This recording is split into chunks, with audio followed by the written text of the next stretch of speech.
جنوبی ایشیا میں بدلتی ہوئی صورتحال کے تناظر میں پاکستان نے اپنی فضائی حدود کے دفاع کو مزید مضبوط بنانے کے لیے چین کے جدید ترین ایئر ڈیفنس سسٹمز کو اپنی فوجی طاقت میں شامل کیا ہے۔ سال 2025 کے اوائل میں سامنے آنے والی خبروں کے مطابق پاکستان نے چینی ساختہ FD-2000 HQ-16FE اور HQ-9BE میزائل سسٹمز کو اپنی فضائی دفاعی لائن کا حصہ بنا لیا ہے۔ یہ فیصلہ نہ صرف پاکستان اور چین کے دفاعی تعلقات کو مزید گہرا کرنے کا اشارہ دیتا ہے، بلکہ یہ بھارت کے ساتھ جاری کشیدگی کے جواب میں پاکستان کی ایک اسٹریٹجک چال بھی ہے۔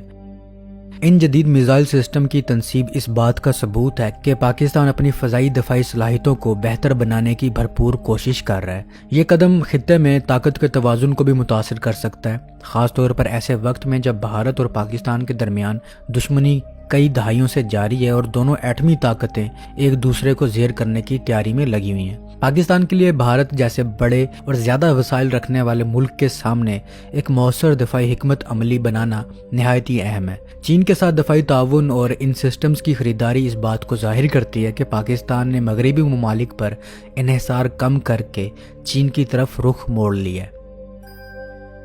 FD-2000 کی بات کی جائے تو یہ چین کے HQ-9 میزائل کا ایکسپورٹ ورژن ہے۔ یہ ایک جدید فضائی نظام ہے۔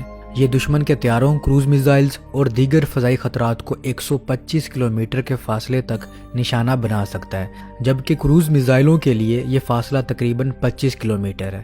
اس نظام میں جدید ریڈار، گائیڈنس سسٹم اور ایک ایسا وار ہیڈ بھی شامل ہے جو ٹارگٹ کے قریب پھٹ کر اسے تباہ کرتا ہے۔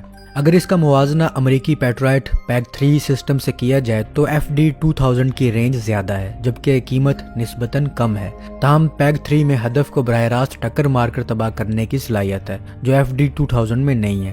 اس لیے بعض جدید بیلسٹک میزائلوں کے خلاف PAC-3 زیادہ مؤثر سمجھا جاتا ہے۔ HQ-16FE کی بات کی جائے تو یہ سسٹم ایک اور جدید چینی فضائی دفاعی نظام ہے جسے پاکستان نے اپنی دفاعی لائن میں شامل کیا ہے۔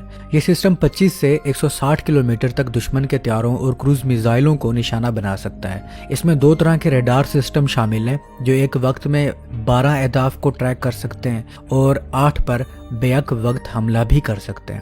اس کی خاص بات یہ ہے کہ یہ نظام قریبی اور درمیانے فاصلے کے دفاعی خلا کو پر کرتا ہے اور پاکستان کی موجودہ فرانسیسی کرائٹل جیسی مختصر فاصلے کی دفاعی صلاحیتوں اور FD-2000 جیسے طویل فاصلے کے نظام کے درمیان توازن پیدا کرتا ہے۔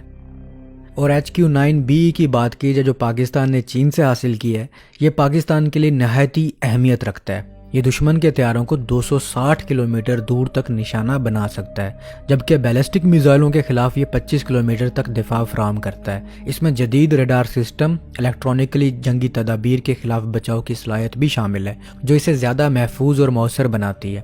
اگرچہ بھارت کے پاس S-400 سسٹم موجود ہے جو زیادہ وسیع بیلسٹک میزائل ڈیفنس فراہم کرتا ہے، مگر HQ-9BE ایک مناسب قیمت میں اچھا دفاعی متبادل فراہم کرتا ہے، خاص طور پر پاکستان جیسے بجٹ محدود ملک کے لیے۔ پاکستان کی فضائی دفاعی کوششیں نئی نہیں ہیں۔ 1960 اور 1970 کی دہائیوں میں پاکستان نے امریکی ہاک میزائل استعمال کیا جو کہ کم بلندی پر حملہ کرنے والے طیاروں کے خلاف محدود تحفظ فراہم کرتا تھا۔ 1980 کی دہائی میں پاکستان نے فرانس کا کروٹل سسٹم حاصل کیا جو آج بھی استعمال میں ہے، لیکن 1990 کی دہائی میں جب پاکستان نے ایٹمی تجربات کیے تو امریکہ نے پاکستان پر پابندیاں لگا دیں، جس کی وجہ سے مغربی دفاعی ٹیکنالوجی تک رسائی محدود ہو گئی۔ یہی وقت تھا جب پاکستان نے چین کی طرف رخ کیا اور آج دونوں ملکوں کے درمیان دفاعی تعاون ایک نئی بلندی پر پہنچ چکا ہے۔ 2021 میں جب پاکستانی فوج نے چینی HQ-9P میزائل سسٹم کو شامل کیا تھا تو یہ ایک اہم سنگ میل تھا، کیونکہ اس نے درمیانی اور اونچی بلندی پر فضائی دفاع کی صلاحیت دی تھی جس کی رینج 125 کلومیٹر تھی۔ اب نئے FD-2000 HQ-16FE اور HQ-9BE سسٹم شامل ہونے سے پاکستان نے ایک مضبوط اور کئی پرتوں پر مشتمل فضائی دفاعی نظام تیار کیا ہے جو بھارت کے بڑھتے ہوئے فضائی اور میزائل خطرات کا مقابلہ کرنے کے لیے تیار کیا گیا ہے۔ پاکستان کی جانب سے چینی نظاموں پر انحصار کرنے کی کئی وجوہات ہیں۔ سب سے بڑی وجہ یہ ہے کہ چین کی دفاعی ٹیکنالوجی نسبتاً سستی اور مؤثر ہے، خاص طور پر پاکستان جیسے معاشی طور پر محدود ملک کے لیے۔ ساتھ ہی چائنا پاکستان اکنامک کوریڈور جیسے بڑے منصوبوں نے دونوں ممالک کے تعلقات کو مزید مضبوط کیا ہے۔